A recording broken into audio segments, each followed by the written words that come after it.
முதல்ல குரூப் 4ல என்னென்ன போஸ்ட் இருக்கு, அது குவாலிஃபிகேஷன் என்ன, அதோட சேலரி என்ன, அதை பத்தி பார்க்கலாம். முதல்ல விஏ போஸ்ட்டை பத்தி பார்க்கலாம்.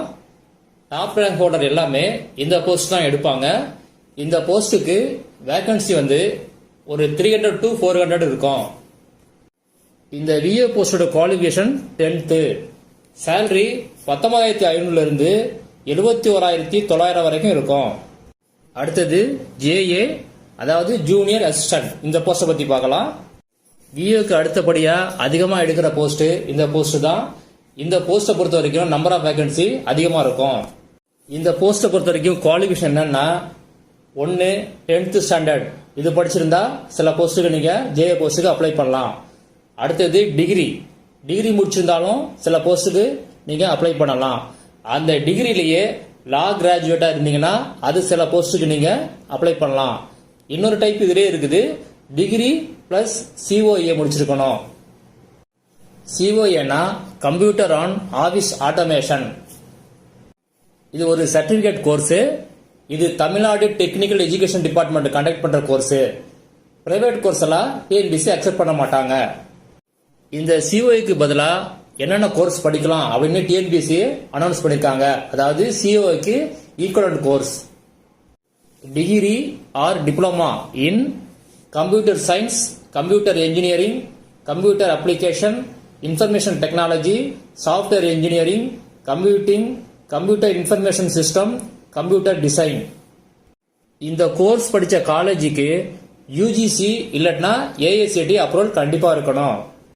இந்த போஸ்ட்ல குவாலிஃபிகேஷன் டிஃபர் ஆகிறதுனால 2 டைப்பான சேலரி தராங்க. ஒன்னு 19,500 இருந்து 71,900, இன்னொன்னு 19,500 இருந்து 62,000. அடுத்தது டைபிஸ்ட் போஸ்ட்டை பத்தி பார்க்கலாம். இதுக்கு என்ன குவாலிஃபிகேஷன் அப்படின்னா, 10th முடிச்சிருக்கணும், டைப்ரைட்டிங் முடிச்சிருக்கணும், சிஓஏ முடிச்சிருக்கணும். டைப்ரைட்டிங்கை பொறுத்த வரைக்கும் higher senior grade in Tamil and English இது first priority. Higher senior grade in Tamil and lower junior grade in English இது வந்து second priority. Higher senior grade in English and lower junior grade in Tamil இது third priority. உங்கள்கிட்ட COA certificate இல்ல அப்படின்னா நீங்க டியூட்டில join பண்ண பிறகு உங்க ப்ரொஃபஷனல் பீரியட்ல அதுக்குள்ள நீங்க அந்த சர்டிபிகேட்டை வாங்கி ஆகணும். இல்லைன்னா ஜாயின் பண்ண பிறகு 2 இயர்ஸ்க்குள்ள இந்த சர்டிபிகேட்டை நீங்க ப்ரொடியூஸ் பண்ணணும். டைபிஸ்ட பொறுத்த வரைக்கும் சேலரி 2 டைப் இருக்குது. ஒன்னு 19,500 இருந்து 62,000 ரூபாய், இன்னொன்னு 19,500 இருந்து 71,900 ரூபாய். அடுத்தது ஸ்டெனோ டைபிஸ்ட், இந்த போஸ்ட பத்தி பார்க்கலாம். இதோடைய குவாலிஃபிகேஷன் என்ன அப்படின்னா, 10th typewriting and short hand, அடுத்தது சிஓஏ, இது 3 சேர்ந்து ஒரு டைப் இருக்கு. இன்னொரு டைப் போஸ்ட் இதுல என்ன இருக்கு அப்படின்னா, degree typewriting and short hand plus COA இது ஒரு டைப் இருக்கு. டைப்ரைட்டிங் அண்ட் ஷார்ட் ஹேண்ட் பொறுத்த வரைக்கும் higher senior grade in Tamil and English இது first priority. Higher senior grade in Tamil and lower junior grade in English இது வந்து second priority. Higher senior grade in English and lower junior grade in Tamil இது வந்து third priority. COA பொறுத்த வரைக்கும் டைபிஸ்டுக்கு என்னவோ அதே தான் ஸ்டெனோ டைபிஸ்டுக்கும். சேலரியை பொறுத்த வரைக்கும் 2 டைப் இருக்கு. ஒன்னு 20,600 இருந்து 65,500, இன்னும் 20,600 இருந்து 75,900. அடுத்தது பர்சனல் கிளர்க், இந்த போஸ்ட பத்தி பார்க்கலாம். இதுக்கு qualification degree typewriting and short hand plus COA. Typewriting and short hand plus COA இது வந்து டைபிஸ்டுக்கு என்ன இருந்துச்சோ அதே தான் இருக்கும். அடுத்தது பர்சனல் அசிஸ்டன்ட், இந்த போஸ்ட பத்தி பார்க்கலாம். இதுக்கு qualification degree typewriting and short hand COA. இந்த போஸ்ட பொறுத்த வரைக்கும் சேலரி 20,600 இருந்து 65,000 ரூபாய். அடுத்தது பிரைவேட் செக்ரட்டரி கிரேட் 3, இந்த போஸ்ட பத்தி பார்க்கலாம். இதுக்கு என்ன குவாலிஃபிகேஷன் அப்படின்னா, degree typewriting shorthand COA. டைப்ரைட்டிங்கை பொறுத்த வரைக்கும் higher senior grade in English, lower junior grade in Tamil. Shorthand பொறுத்த வரைக்கும் அதே தான், higher senior grade in English, lower junior grade in Tamil. சேலரியை பொறுத்த வரைக்கும் இந்த போஸ்டுக்கு 20,600 இருந்து 65,000 ரூபாய். அடுத்தது ஜூனியர் எக்ஸிகியூட்டிவ் ஆஃபீஸ். இந்த போஸ்ட்டுக்கு என்ன குவாலிஃபிகேஷன் அப்படின்னா டிகிரி முடிச்சிருக்கணும், ப்ளஸ் கோஆபரேட்டிவ் ட்ரைனிங் முடிச்சிருக்கணும், COA முடிச்சிருக்கணும். இந்த போஸ்ட்டுக்கு சேலரி 19,500 62,000 ரூபாய். அடுத்தது ஜூனியர் எக்ஸிகியூட்டிவ் டைப்பிங். இந்த போஸ்ட்டை பற்றி பார்க்கலாம். இதுக்கு என்ன குவாலிஃபிகேஷன் அப்படின்னா டிகிரி, டைப்ரைட்டிங், COA. டைப்ரைட்டிங்கை பொறுத்த வரைக்கும் higher senior grade in English and Tamil. இந்த போஸ்ட்டுக்கு சேலரி 19,500 62,000 ரூபாய்.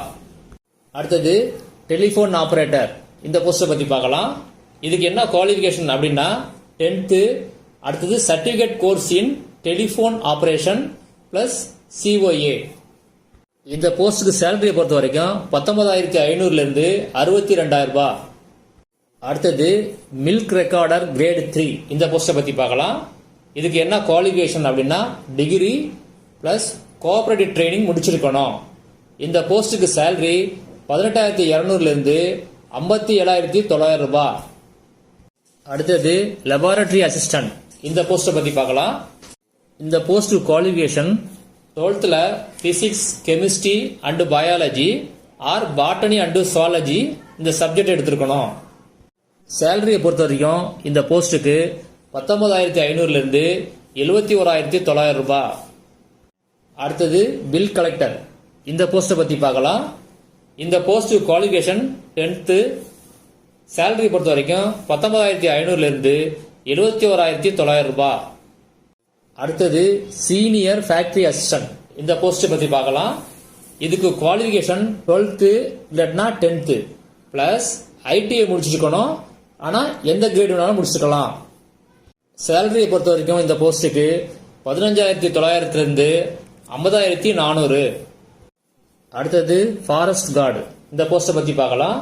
இதுக்கு qualification 12th physics, chemistry, biology, zoology or botany இது ஏதாவது ஒரு சப்ஜெக்டை படிச்சிருக்கணும். இந்த போஸ்ட்டுக்கு சேலரி 18,200 57,900 ரூபாய். அடுத்தது forest guard with driving licence. இந்த போஸ்ட்டுக்கு குவாலிஃபிகேஷன் 12th முடிச்சிருக்கணும். Physics, chemistry, biology, zoology or botany இது ஏதாவது ஒரு சப்ஜெக்ட் எடுத்து படிச்சிருக்கணும்.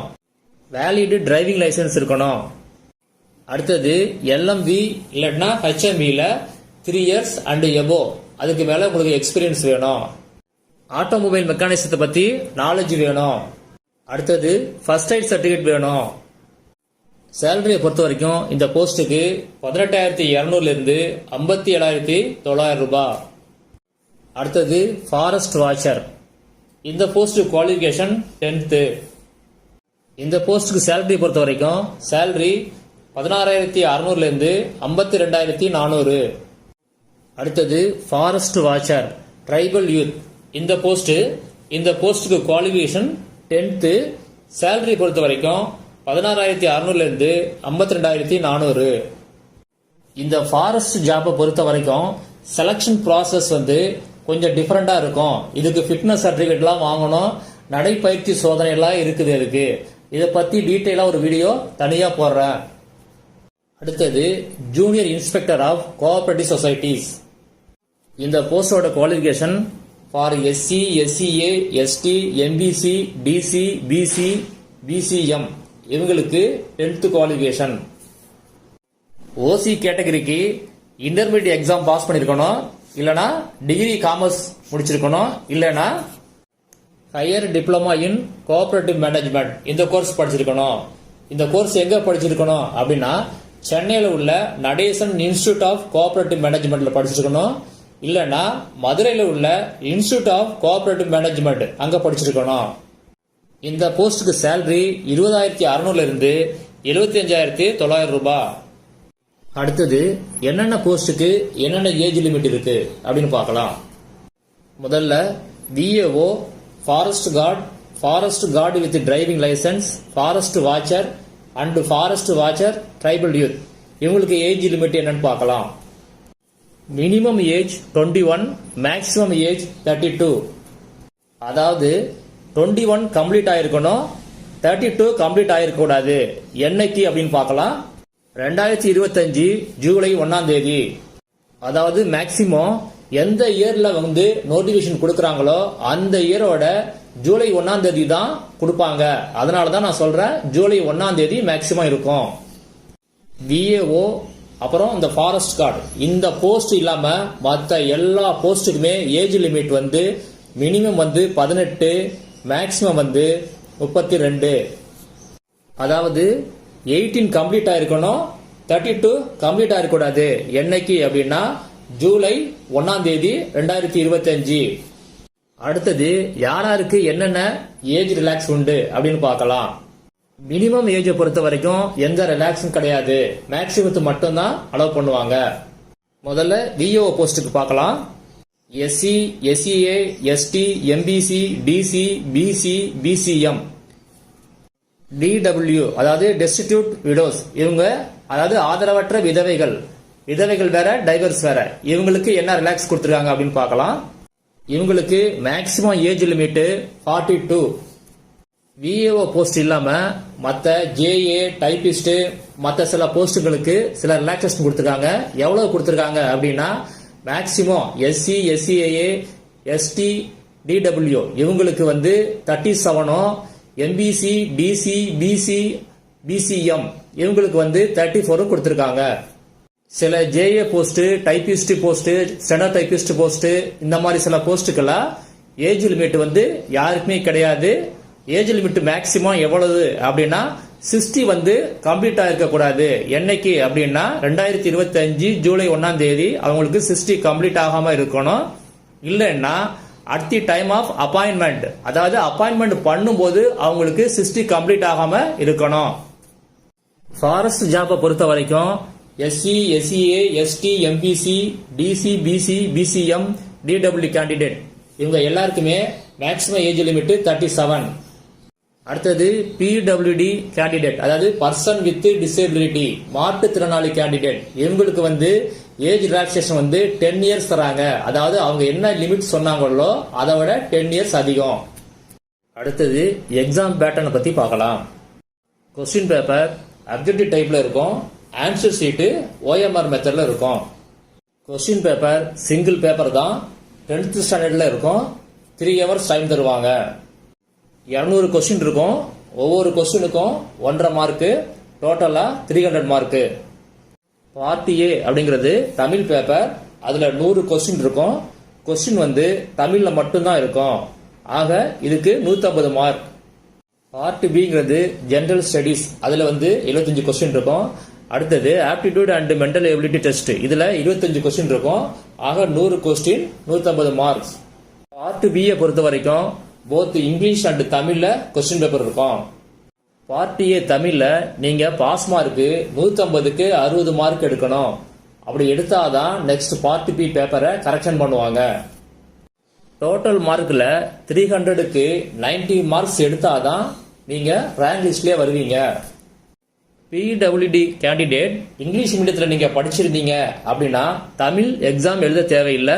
அதுக்கு பதிலா இங்கிலீஷ், ஜெனரல் இங்கிலீஷ் அந்த பேப்பரை நீங்க எழுதலாம். இதை நீங்க வந்து அப்ளிகேஷன் ஃபில்அப் பண்ணும்போது அதுல நீங்க மென்ஷன் பண்ணணும். ஆனா இந்த ஜெனரல் இங்கிலீஷ்ல மட்டும்தான் இருக்கும், தமிழ்ல இருக்காது. அடுத்தது சிலபஸை பத்தி பார்க்கலாம். முதல்ல ஜெனரல் ஸ்டடீஸ். இதுல வந்து 75 மார்க்ஸ் கேட்பாங்க.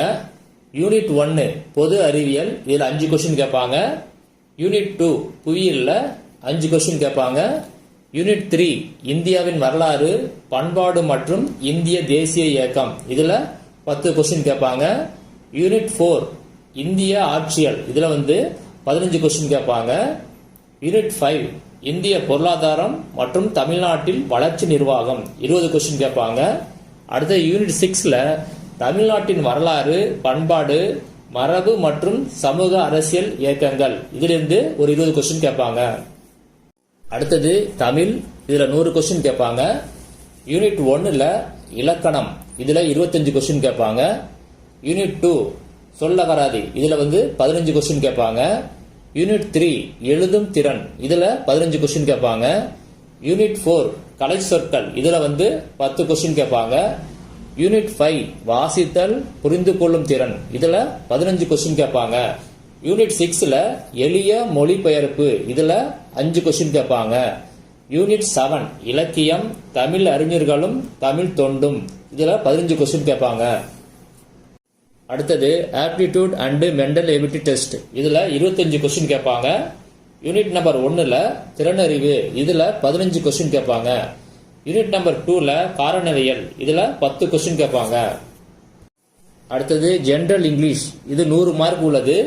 இது வந்து ஆக்சுவலா பிடபிள்யூடி கேண்டிடேட் அவங்களுக்காக உள்ளது.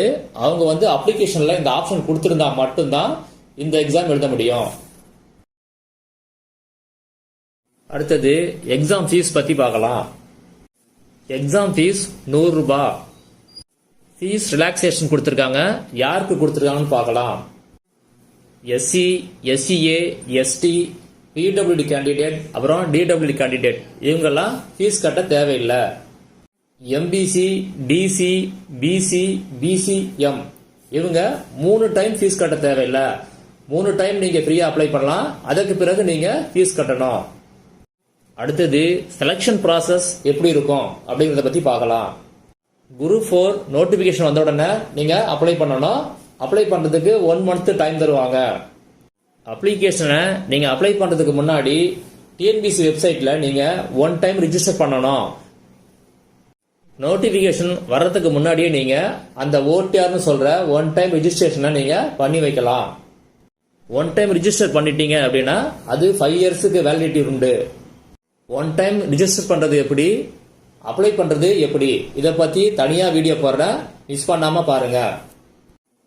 அப்ளை பண்ணும்போது எல்லா போஸ்ட்டுக்கும், அதாவது நீங்க பார்த்த இவ்வளவு போஸ்ட்டுக்கும் எல்லா போஸ்ட்டுக்கும் தனித்தனியா அப்ளை பண்ணணுமா இல்ல ஒன்னா அப்ளை பண்ணணுமா அதை பத்தி பார்க்கலாம்.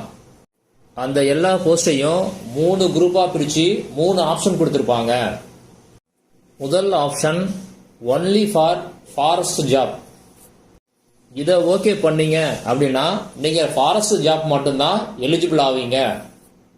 ரெண்டாவது ஆப்ஷன் அதர் தென் ஃபாரஸ்ட் ஜாப், அதாவது ஃபாரஸ்ட் ஜாப் இல்லாத மற்ற எல்லா ஜாப்புக்கும் நீங்க எலிஜிபிள் ஆவீங்க. மூணாவது ஆப்ஷன் ஆல் போஸ்ட் ஆப்ஷன். இதுல கிளிக் பண்ணீங்க அப்படின்னா நீங்க எல்லா போஸ்டுக்கும் எலிஜிபிள் ஆவீங்க. இதை பத்தியான டீட்டெயில நீங்க அப்ளை பண்ணும்போது நான் சொல்றேன், வீடியோ மிஸ் பண்ணாம பாருங்க. அப்ளை பண்ணும்போது நீங்க எந்த சர்டிபிகேட்டும் அப்லோட் பண்ண தேவையில்லை. சர்டிபிகேட்டோட டீட்டெயில் மட்டும் கொடுத்தா போதும். குவாலிஃபிகேஷனுக்கு 10th mark sheet, 12th mark sheet, degree certificate இல்ல ஐடிஐ முடிச்சிருந்தீங்கன்னா அந்த சர்டிபிகேட் இதெல்லாம் நீங்க டீட்டெயில் கொடுக்கணும். அடுத்தது கம்யூனிட்டி சர்டிபிகேட் டீட்டெயில் கொடுக்கணும். அடுத்தது பிஎஸ்டிஎம் சர்டிபிகேட், அதாவது person studied in Tamil medium, அதாவது நீங்க தமிழ் மீடியத்துல படிச்சிருந்தா இந்த சர்டிபிகேட்டா கொடுக்கணும். ஏன்னா இதை கொடுத்தீங்கன்னா உங்க ரேங்க் பொசிஷன் வந்து இன்க்ரீஸ் ஆகும். அடுத்தது பிடபிள்யூடி சர்டிபிகேட், அதாவது பர்சன் வித் டிசேபிலிட்டி, மாற்றுத்திறனாளி, இவங்க இதுக்கான சர்டிபிகேட்டை ப்ரொடியூஸ் பண்ணணும். சர்டிபிகேட்ல எப்படி இருக்கணும் அப்படிங்கிற டீட்டெயில் வந்து அடுத்த வீடியோல சொல்றேன். அப்படி கொடுத்தாதான் டிஎன்பிசி அக்செப்ட் பண்ணுவாங்க. அடுத்தது டிடபிள்யூ சர்டிபிகேட், அதாவது டெஸ்டிடியூட் விடோ சர்டிபிகேட். இந்த சர்டிபிகேட் வேற, டைவர் சர்டிபிகேட் வேற, விடோ சர்டிபிகேட் வேற. இந்த சர்டிபிகேட் எப்படி இருக்கணும் அப்படிங்கறத நெக்ஸ்ட் வீடியோல கிளியரா சொல்றேன், மிஸ் பண்ணாம பாருங்க. நீங்க எக்ஸாம்ல எடுக்கிற மார்க், இந்த சர்டிபிகேட், இது ரெண்டும் தான் உங்க ரேங்க் பொசிஷனை டிசைட் பண்ணுது. இந்த சர்டிபிகேட்லாம் எப்படி இருக்கணும், இதுல என்னென்ன மிஸ்டேக் இருக்கக்கூடாது அப்படிங்கறத பத்தி தனியா ஒரு வீடியோ போடுறேன், மிஸ் பண்ணாம பாருங்க.